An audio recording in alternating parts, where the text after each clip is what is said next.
Hi, everyone. Good afternoon. Thank you for coming. We can go ahead to the next slide. So just a primer before we get started. If you were here for part two, maybe you saw this, but yes, I'm with the State Library of North Carolina, and I know NC Live sometimes gets viewers from outside of North Carolina, but whether you are or you aren't, um, we are very much a special library. There's only one of us, and I am part of the Government and Heritage Library section. So we function very much like both a research and a public library. And so everything in our collection is about and for North Carolina. And we are a member of NC Live as part of the public libraries community of interest. And so I'm just letting you know that for context, in case you're like, what is the state library? So next slide, please. All right. As I said, some of you may have come to part one. Some of you are only coming here to part two. Each presentation can be viewed as a standalone, but I kind of created them to complement one another. And if you're interested in going back and watching part one, that is available, I believe, on the YouTube channel for NC Live. Just to recap, in case you didn't come, we talked about the basics of usage data and counter that standard. We talked about three steps in kind of working with usage data, and that is data collection, data cleanup, and data analysis. And then we discussed beginning to formulate a story around your data. And so some of the things, the themes we talked about were, what do you want to learn from the data that you have? What does the data actually tell you? And then how is your data informing you about your library's values, strategic plan, academic programs, so on and so forth. Next slide. So for today, we're kind of going to focus on the latter half of the full data story. And so we're going to talk a lot about data analysis. So some good practices and working with the holistic approach. And then again, tying in with part one, I'm going to really focus mostly on this concept we're calling finishing your story. And so this is where we're going to take the data that you have and provide insights and a narrative to that data so that you can help explain it better to other people and make a case as opposed to just presenting numbers and points. Next slide.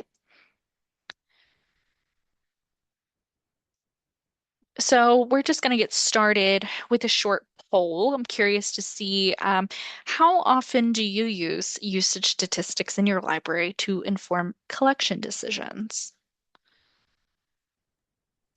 And feel free, folks, to share your responses in the chat.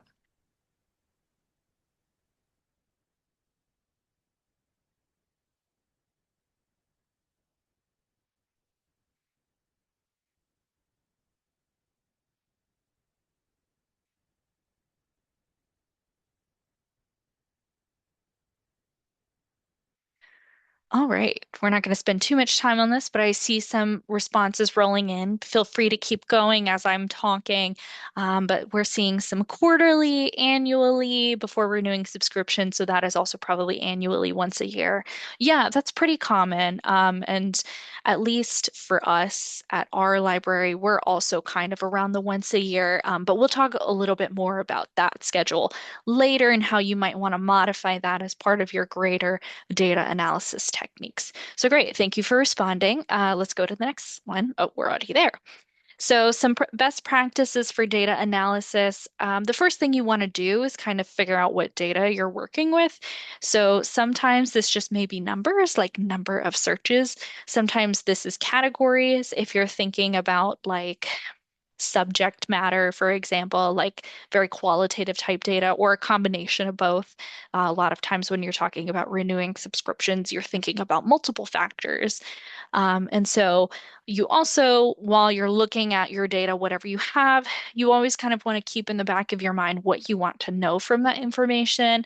And it looks like kind of based on the poll responses I just asked, most of the time it seems like a lot of us, when we're working with usage statistics, what you want to know from that data is, should we keep something and renew it, or should we cancel, or et cetera, et cetera.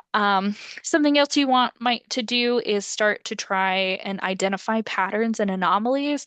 So when you're collecting your usage statistics, whether that's monthly, quarterly, annually, chances are you notice patterns of like, okay, we get an average of like 600 searches a month for this product or in this ILS. And so if something is really high or really low, then of course, like it might stick out to you. And those are things to keep in mind. And then, of course, we talked about this in the last presentation, but you want to continue with the same sort of practices as you did with data collection. So keeping your data clean, normalizing your data, using popular formulas if you're doing things in Excel, just to make sure that you minimize the amount of errors that you make. And so what I mean by that is like, if you have databases, making sure like the titles, they are as they expected. There's no weird special characters. If you use decimal points, make sure all of your numbers have decimal points, or if they're all whole numbers, make sure they're all whole numbers, or et cetera, et cetera. And then the last bullet point, which I think is probably one of the most important and will kind of continue shaping this, is try to be unbiased. That's a little bit of a big ask, and that's really vague. But when you're thinking about data bias, it's important that you make sure you don't frame or manipulate the data in a way that sort of purposely helps your narrative. So, for example, if there's a resource that you think is really, really great and you want to renew it, you want to make sure that you have the data to back that up. So, it's really great if you hypothesize a certain result and say, this database gets a lot of use and I think we should keep it. And if the data seems to prove that true, that's great. But sometimes the data is just not there to support your claims, and that's normal as well. You'll go through data analysis, and sometimes what you think will be the case in the beginning is not actually what is happening, and it can always surprise you. And so, again, kind of the big theme of this presentation is shaping your narrative and using usage statistics to help make decisions. And so you want to be really careful to make sure that you're working with what the statistics are telling you and not trying to manipulate the statistics to like push something, if that makes sense. So we'll go to the next slide. So another poll, again, feel free to or sorry, this is not a poll. It looks like my poll slide, but it is not. So I kind of put this here as like a call out of one of the big questions that you probably get, especially if you're a dedicated e-resources librarian is, what resources should we add or cancel this year? Um, it seems straightforward, but it's a really, really big question. And a lot of times it's not just a simple like, yes, renew, no, cancel. There's a lot of context that comes with it. And so next slide, please. I have kind of broken down the big question of, what should we add, cancel, renew to smaller questions. And the reason why I think smaller questions are great is because the more specific and defined your question is, it tends to make it easier to answer. And then also, several of these questions' answers may help you make a collections decision in a very sort of holistic way. And so this can kind of help you at both the beginning and at the end of your data analysis. In the beginning, kind of asking these questions in your head, it may help you hypothesize what the data might look like. But towards the end, after you start to like really poke through the numbers, it may help explain why the data is at a certain value. And so these are kind of questions you want to ask throughout the entire process, but don't let them influence you wholly. Because again, sometimes a resource may defy your expectations. So you really want to make sure whatever the answer is, that it is backed up by the data. And so an example is that you might have a new resource, and let's say you're coming up to its first renewal so you've only had it for a year. You could go both ways on usage. You could say a new resource could have low use because it has low awareness and people don't know how to use it and there hasn't been a lot of training, or it could go the other way and it could have really high use just because it was so greatly anticipated and waited on for many, many years. And also, just to note, a lot of these questions are qualitative, so they rely on your knowledge of the library and the patron experience, which I think is equally important to collections decisions as in numbers. So, of course, these slides will be available, but just keeping these in the back of the mind is definitely very helpful. Next slide. So you probably saw all those and you're like, that is a lot of questions. Do I need to answer all of them? And my answer is no. And you probably won't have the time to answer all of them, just because you have other things to do. And also, you probably don't want to ask all of the questions every year about every resource. So my tip would be to prioritize resources that aren't clear cut, that maybe people are on the fence on of deciding what to keep or cancel. Because surely you know that there's some resources that are either really popular, really affordable, or within your mission or academic programs that you decide, automatically, like, yes, we're going to keep it. We have always kept it. So again, this deep diving is more for things that you might need to take a closer look at. And you may only decide to ask some of the questions and not all of them, just because some of them may be clearer than others. And then lastly, it depends on your library, but you also kind of want to think about what is important. Is some of the qualitative information like patron experience and subject matter, is that important to your collection? Or are you more focused on how much does it cost and what is our cost per use? And again, do you have formal guidelines on how collection decisions are made? Is cost per use a really hard metric for your library, or is it just one of the many things that you use to make a collection decision? Can you answer several questions and create a solid justification to keep something? Next slide. So that was a lot. So we're going to stop here and take another poll. So please feel free to put it in the chat. But when you're presenting to someone outside of the library, is there a single metric that you find most effective for proving value?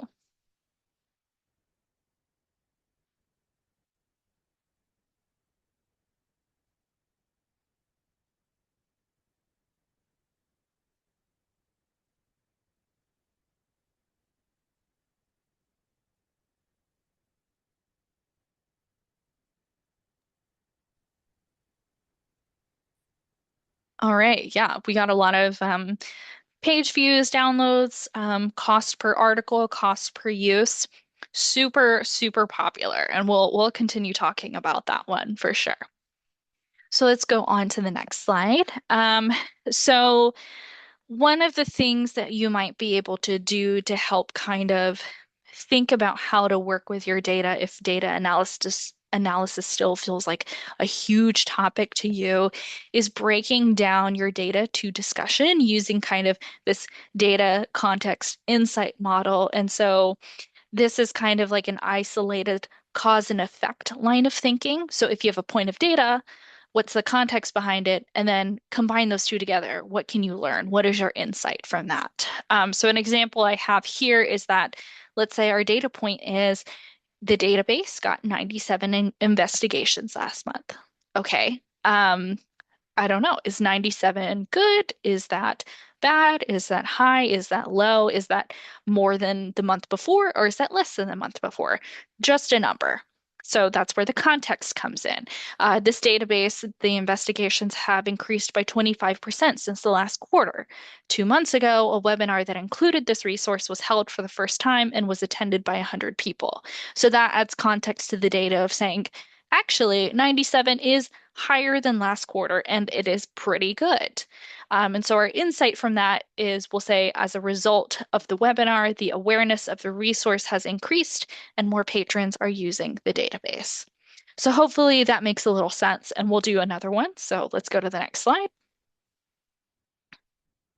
So again, when we're going this data context insight cause to effect sort of line of thinking, we'll add a little bit more. And so in this example, I have added the type of database. So I'm saying this one is scholarly and has a biological sciences focus.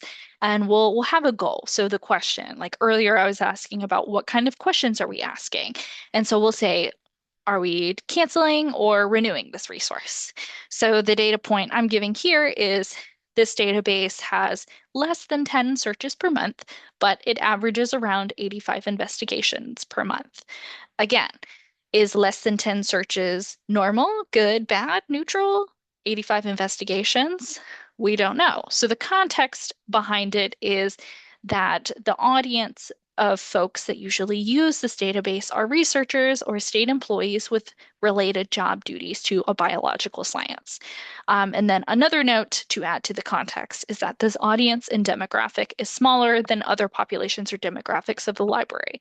So some insights you might be able to take from these 2 points of the data in the context is that even though the searches are low, the investigations are high, potentially because the users may make more complex searches and then comb through many results or review the same results several times. So even though the cost per search would be low, the cost per investigation, the cost per download is relatively low. And then you also may be able to say this database gets reasonable use in line with the smaller population that it serves. And so the reason why I went for this sort of example specifically is because we heard a lot in the last presentation, and of course in this one, that a lot of libraries rely on cost per use, cost per search. And this might be a really good example of why that's not really the greatest data point. So if you have like a really scholarly database and you have professors or academics who make really complex literature searches, your searches might be super low. Therefore, your cost per search is very high, but that doesn't necessarily mean that your cost per download is high as well. And so whenever you do use cost per search, I might recommend also having cost per page view or having some context like, yes, it is a smaller population, but of the population that likes it uses it a lot, just because one data point is not enough to tell the whole story. Next slide. So now that we've gone through those 2 examples, which I hope were somewhat helpful, once you have your insights, your discussion points, the next thing you want to do is turn them into value and framing your argument, continuing the story and say, this is the insight I got from this data point, and then saying, why is that insight important? Or how does that insight inform our collection's decisions? So, um, one of the things you might say is if one metric is low, is that a reflection of the use experience or the popularity, kind of going back to that last example of searches are low, but it doesn't tell the whole story. Next slide. So the next poll, and this is us kind of moving into the next part of the presentation, is I would like to know, do you have experience with data visualization? And if you don't, do you know what that means?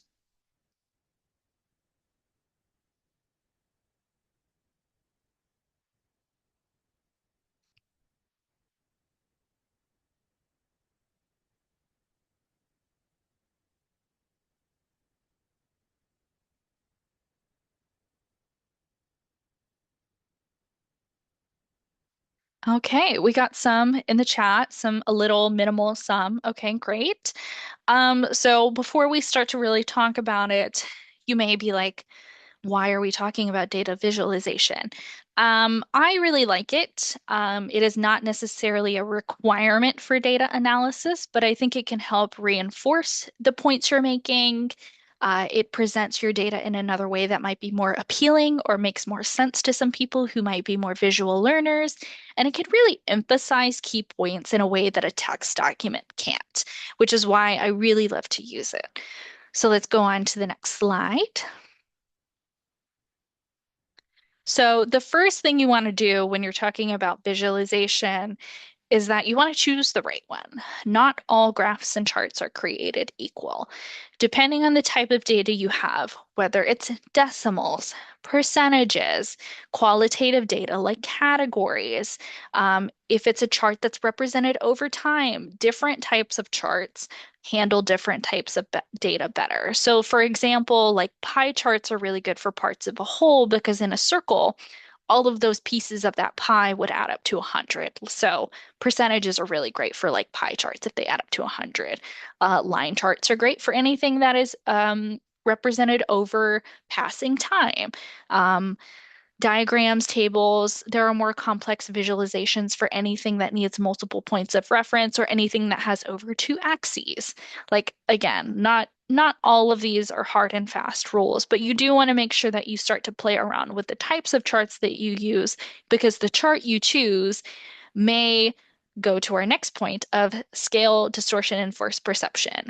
If you choose a chart that isn't necessarily right for your data, it can make your data misleading or look off just because the scale is off or the distortion and the sizing is off, or you could make a forced perception and make a data point look bigger or smaller than it actually is. And we'll talk about that in a second.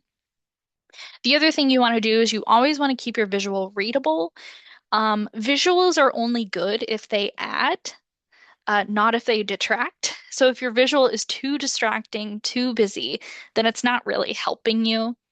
And then the last thing is that your visuals should reinforce your overall message.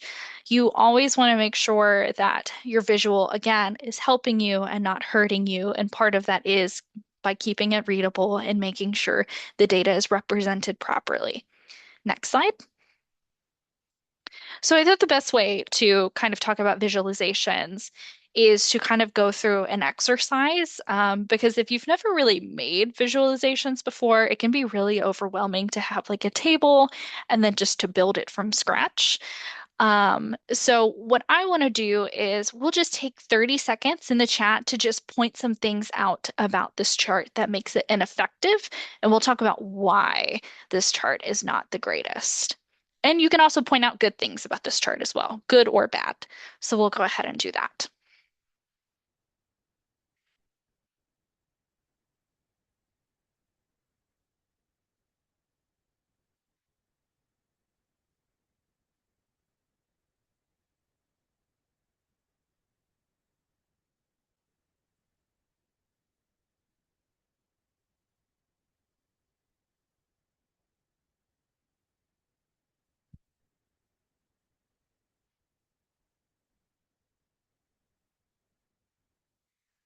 All right. Yeah, we're getting some responses in chat. The percentages compared to the size of the color blocks do not match. Absolutely. Colors are not very contrasting in places. Absolutely. Labeling is inconsistent. Yes.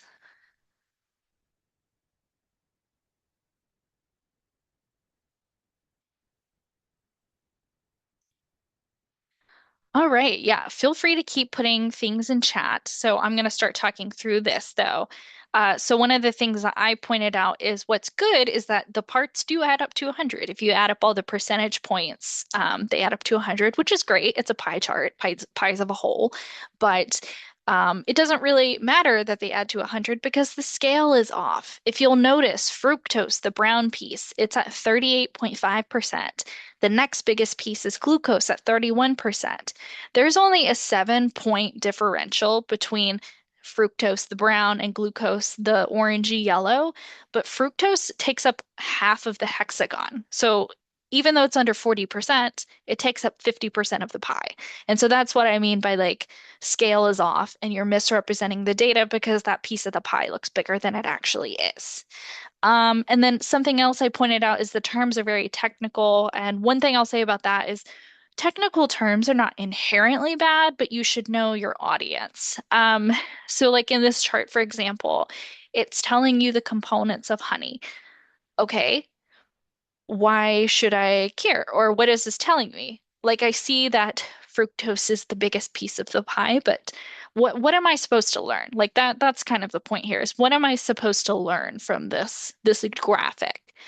And then so that's what I mean in the next point about no context. Like there's no context as to what this graph is for, what it's supposed to represent, other than just telling me what honey is made of. Um, and then someone else pointed this out in chat, but you'll notice that glucose and water, they are right next to each other and they are both very similar in color. And so, especially for folks who might be visually impaired or who have accessibility needs, it can be really hard, especially if you're just standing far away. Like you may not be able to tell that those are two different blocks. Same with like maltose and the trisaccharides, the two little purple and pinky pieces. They're side by side. From far away, you think they are the same piece. It's not exactly the greatest. Someone else pointed that the hexagonal shape is sort of distracting. Um, So the one thing I will say about that is I would agree personally, but again, design choices for visualizations, none of them are hard and fast rules.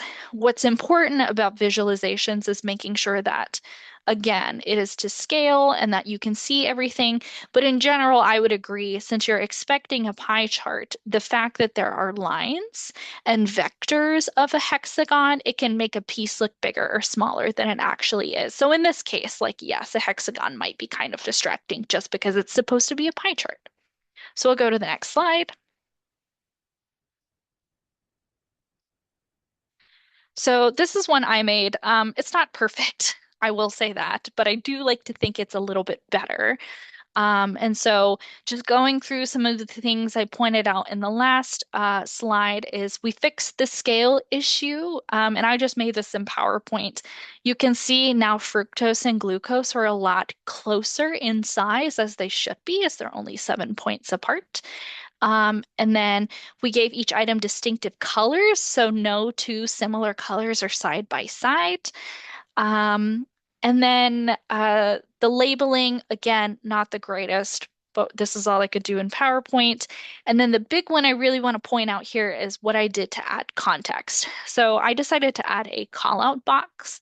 And so in keeping the technical terms, I gave people a reason to learn, like, what do these technical terms mean? So I said, did you know that honey is made of almost 80% sugar? And then, of course, I call out through color and bold that 80% sugar is important and you should see it. And then I say, fructose, glucose, et cetera, all different types of sugar. And then to really drive home that point and drive home the context I'm trying to give, I made the little pie chart in the corner showing that, hey, this really big orange piece, all of this orange, they're all different types of sugars. Um, so that's really the most important part here is making sure that you add the story. So now when you're seeing this visual, especially from far away, you can say like, "Oh, why should I care what honey is made out of? Like, I don't know anything about fructose." And then you read the little call out box and it says, "Oh, would you look at that? Honey is made out of almost 80% sugar. That's really neat. That's really interesting." So cool. All right. And then I see a question in chat. Does it matter what side the majority is shown? So again, what you do with your visual in terms of like design and stylistic choices don't really matter. What matters more so is like the content, the representation, and making sure that it's visible. So like left, right, up, down, like I don't think personally that matters as much. But what you want to make sure is that it's understandable. Like that is the key point here, making sure that you can understand the visual, what it's representing, and why it's important. Next slide. So the next exercise I have, and this is the last one, and I've decided to put them in the same slide because hopefully the point is kind of being made. So I have two charts here with the same data. What makes them different? Is one better than the other?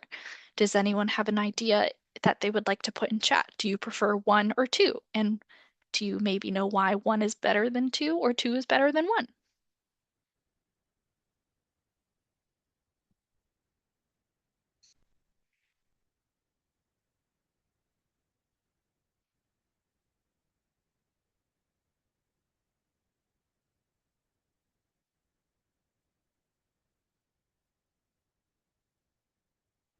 All right. Yeah, we got a comment in chat saying visualization 2 doesn't start at 0. Yes, that's one thing that is different about these charts.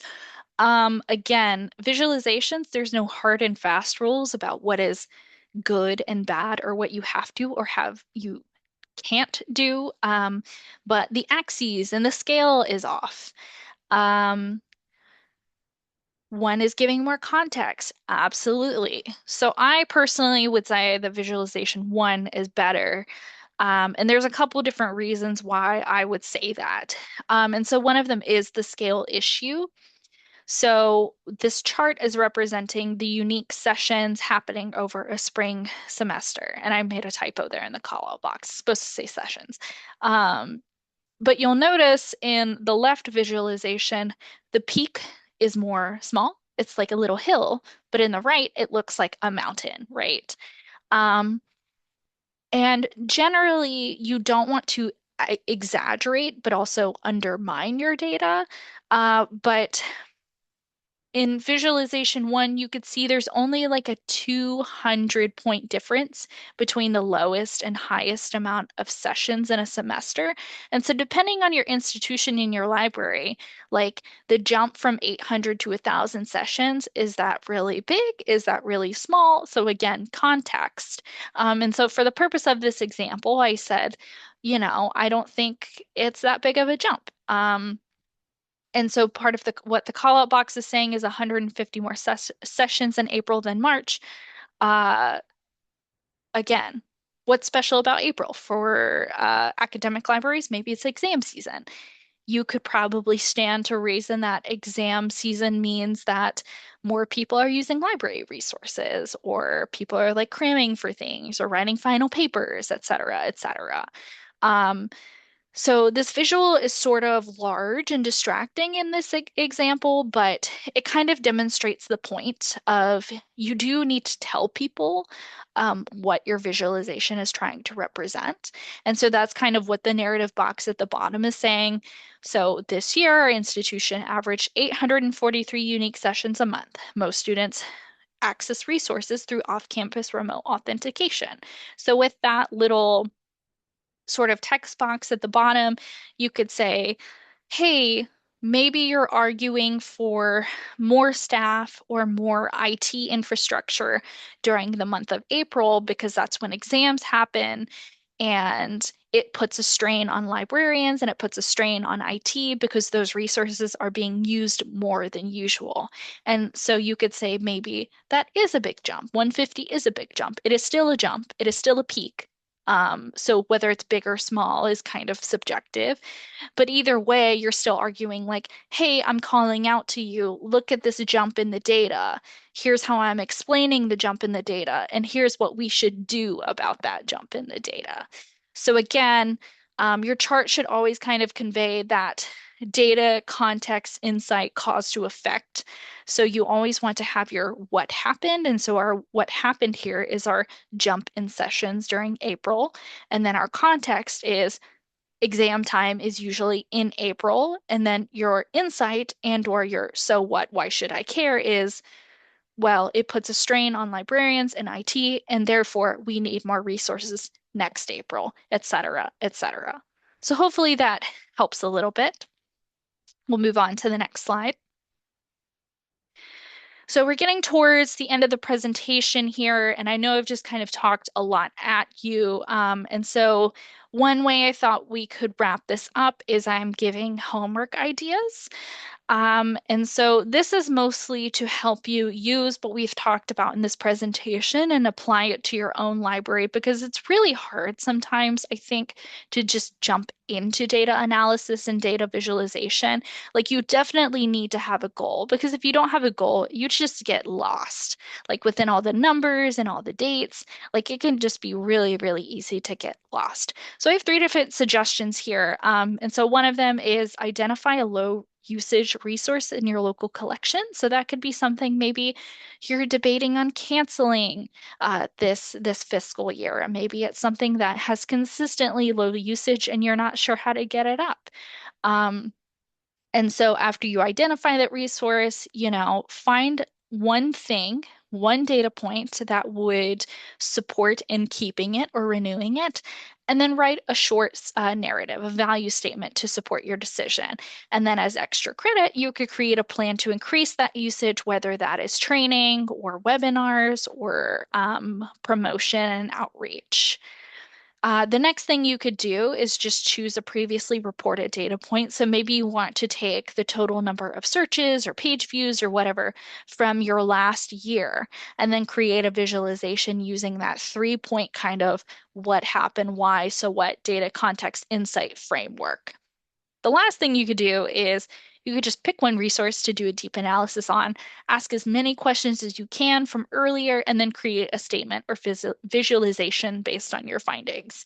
So hopefully one of these ideas will help you kind of shape or at least play around with some usage statistics and help you flesh them out. But we'll go to the next slide really quick. But the way I want to end this presentation, other than the homework, is if you learn anything from this presentation, it should be whatever data you have, ask, what am I learning from this? With the data that you're presenting, tell the audience, is it good, bad, neutral, or why? What is your data telling you, and how are you choosing to convey that? Maybe it's a written report saying, hey, we got this many searches this year, and why is that important? X, Y, Z. Maybe it is visualizations. Maybe you really like creating graphs. However you decide to analyze and shape your data, take what that data is telling you and spit it back out in a more digestible way.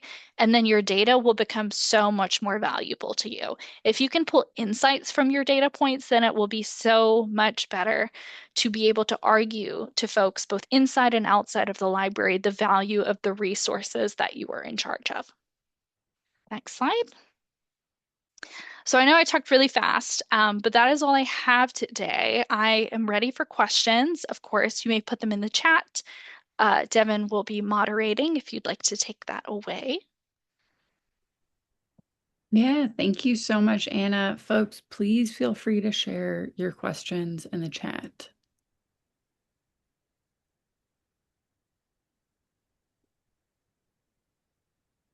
So Amy asking, what software do you use for data analysis? For example, do you use Power BI? Yeah, that is a great question. You don't have to go fancy. I have used Power BI in the past, and it's really powerful, especially because it will make the visualizations for you. So it's very cool. But there is a little bit of a learning curve.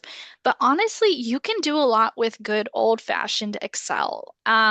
So one of the tips that I would suggest is if maybe you are doing usage statistics on an annual basis and that is the only time you look at them, I might suggest, if possible, if you can put it into your workflow, like collect them or look at them monthly or quarterly or a little more often. Because I find that if you're looking at it consistently throughout the year, then you're able to kind of take out those patterns easily. So by the time the end of the year comes, you're not really surprised about how much a database is used or is not used. Um, but in terms of like what you can do in Excel, I mean, you can make graphs and charts in Excel. You can use tables. You can use pivot tables. And what's great about Excel is that there's so many tutorials online about advanced usage on how to convert the tables you put in Excel. Um, into their built-in graph functionality. And also, Excel spreadsheets will import directly into Power BI. So if you're filling up to it and you keep your monthly statistics in an Excel spreadsheet, like many of us, including myself, do, they import very, very cleanly into Power BI. But there's a plethora of online resources.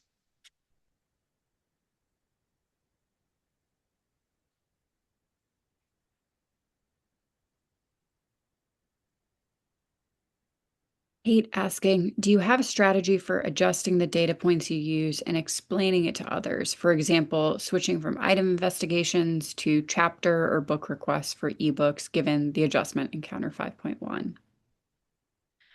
Yeah, I don't know that I have like an across the board strategy. But so as Counter continues to update, like the jump from 4 to 5 or the jump from 5 to 5.1, um, sometimes you can continue the old methods. So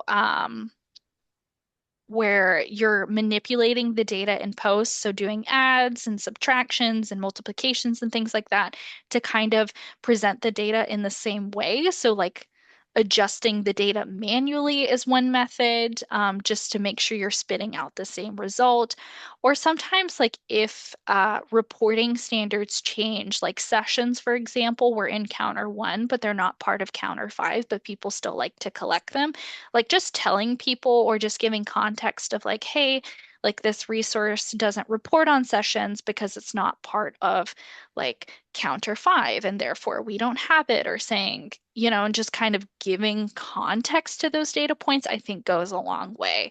I don't think you necessarily need to do a lot of work into like fixing the data, if that makes sense. Hopefully that answered your question. I don't know if you had anything specific you were curious about.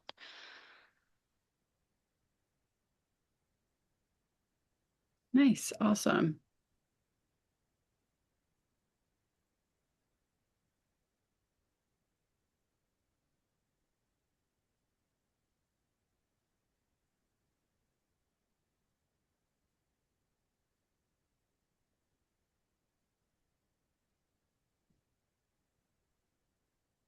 I'm also going to stop sharing my screen for a sec and just see if anything came up in registration. Let's see.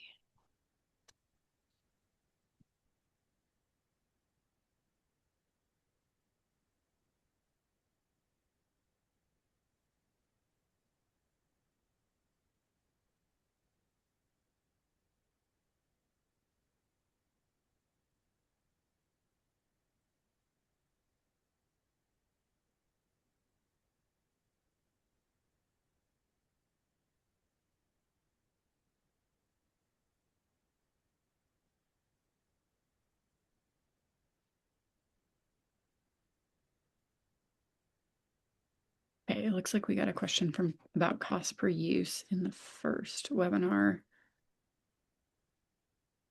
that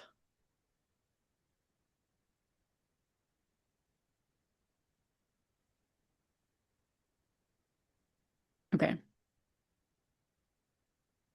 So this is actually a pretty good question that came in from the chat. So I'm going to drop it in here. And I'll read it out to you, Anna, as well. When it comes to calculating cost per use for renewal decisions, what's your recommended approach for matching subscription costs with the appropriate counter metrics? Specifically, are there best practices for which metrics to use for different resource types? And how do you handle situations where the data might be more nuanced than a simple cost divided by total uses calculation? Yeah, this is a great question. So, in terms of the first part, and if you attended part one, we kind of talked about this. I really recommend kind of just combing through the counter code of practice. I think it's chapter 3, and that it talks about like exactly what every single thing in every single report means, like the definitions. And so honestly, in terms of matching subscription costs with the appropriate metrics, this one's pretty subjective. I think it depends on your library. So at least at our library, we tend to look at things from a database level. So we use the database reports most of the time. And that's how we like to calculate cost per use, and we usually use searches. But one example I will give is we have a database that is exclusively like academic journals, and some of those academic journals we also get in print. So we like to use those as title reports, and then we do cost per use per title, just so we can compare like the electronic usage against the print. But if we were to use the database report for that one specifically, then we would lose the nuance and the granularity of like which titles do we also have in print and which titles do we not. So again, it really depends on like what you want to know.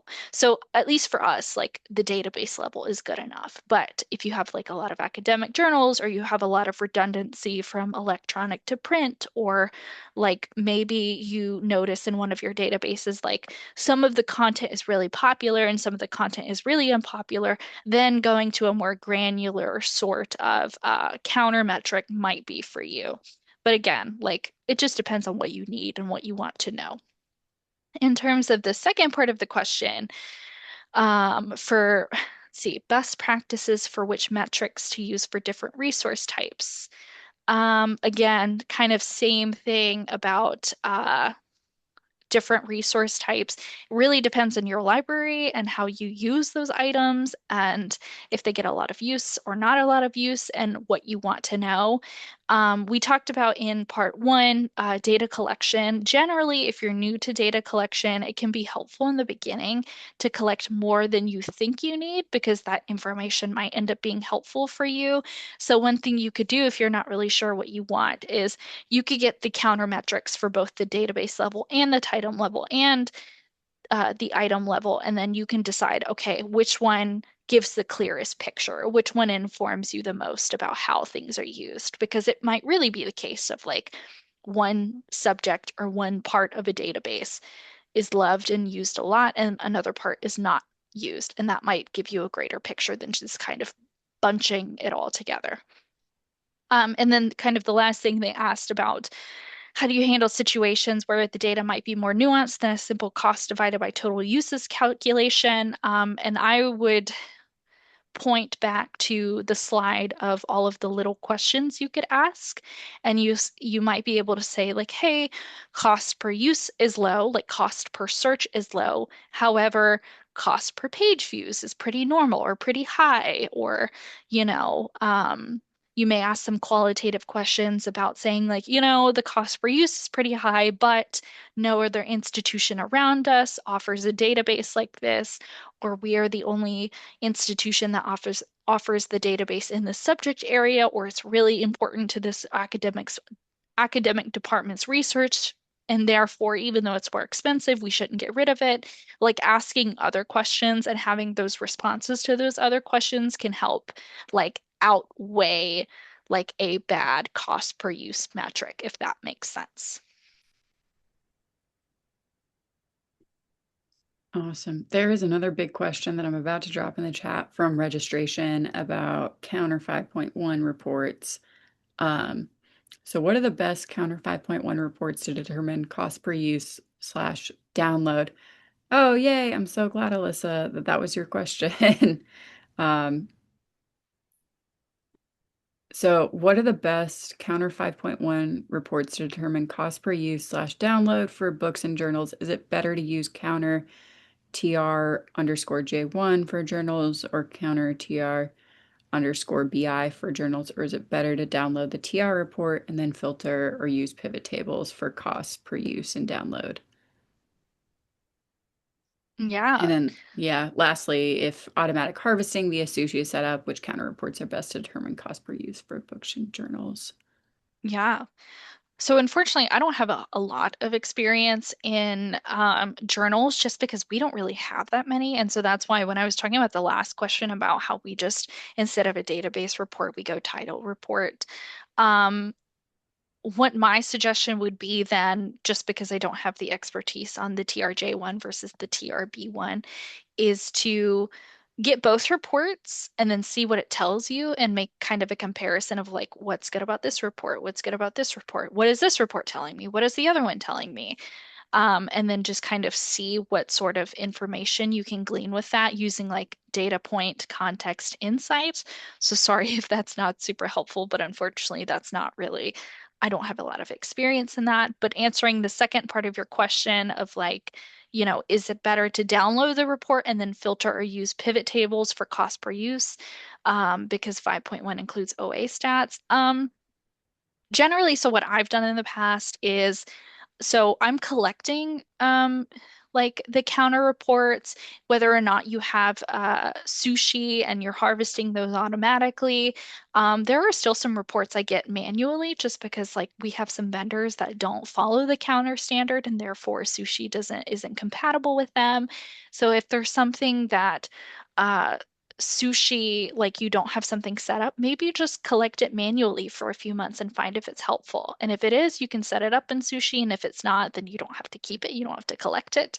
And then I personally, in terms of downloading and filtering, um, I never leave counter reports as they are. I mean, I save them as a raw file to make sure I have that data, But a lot of, and we talked about this in part one, but a lot of the information you get from counter reports, it's just very plain data points, but you might have to manipulate them to get responses. So, like cost per use, for example, counter reports don't include anything about price or cost. And so that's something you have to calculate in post, whether that's in an Excel spreadsheet, in a pivot table. Um, so what I like to do is always have a copy of the raw counter file just in case I need that data. And then I move it over to a master spreadsheet where all of my usage data is held for the entire year. And then I use that to use like formulas to calculate sums and things like that, because that's also helpful to get like a big picture. So I don't know if that's helpful, but it is really what you make it. Like you can do as little or as much as you want with data analysis. Like if all you want to do is report on searches, that's all you have to do. If you want to do something really crazy and build beautiful visualizations and complex formulas, like it's totally up to you and what you have the bandwidth for.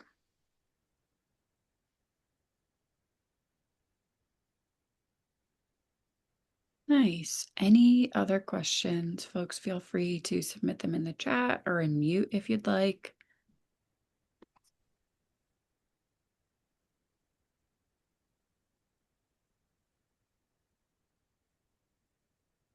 Oh, I'm so glad, Cheryl.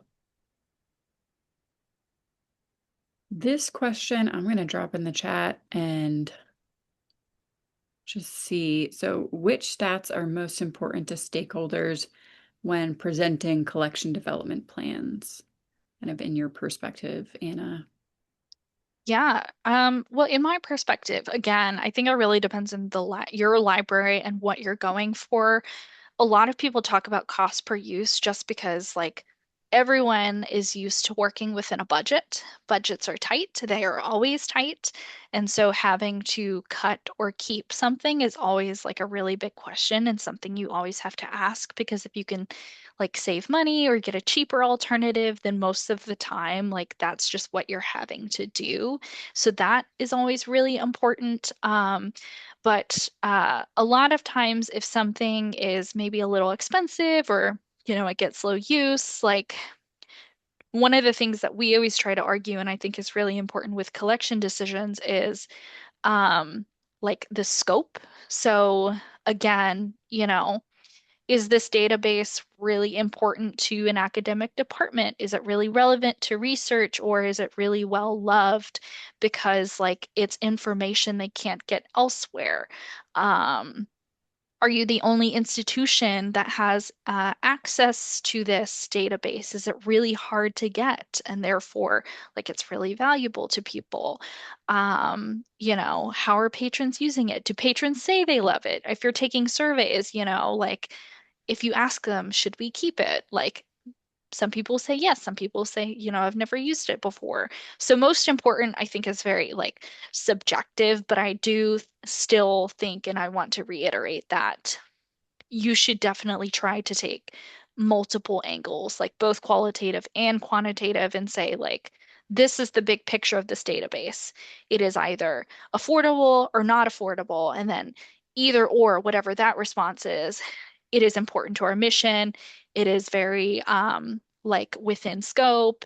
It directly supports kind of like our collection development, like subject matter, like of where our strategic plan is going. So like you want to have multiple things to report on. Like you never want one data point to be the sole decider of whether or not you cancel or keep something. And we have Karen dropping in the chat. Ebooks can be counted as single items or each chapter as a separate item. The friendly guides on the counter site explain how to look at the different reports and what they're really reporting. Thank you so much for dropping that in the chat. I'll include it in our follow-up email as well so that folks can access it later. All right. Well, if we don't have any questions, we are at time. Thank you so much, Anna, for not only leading this webinar, but the previous one. Um, you gave such a fantastic overview and deep dive into those visualizations. Everybody keep an eye out for an email from me, and I hope you enjoy the rest of your Thursday. It is a very warm, spring-like February day here in North Carolina. So hope you all get out to enjoy it. All right. Take care, everybody. Thanks so much. Thank you.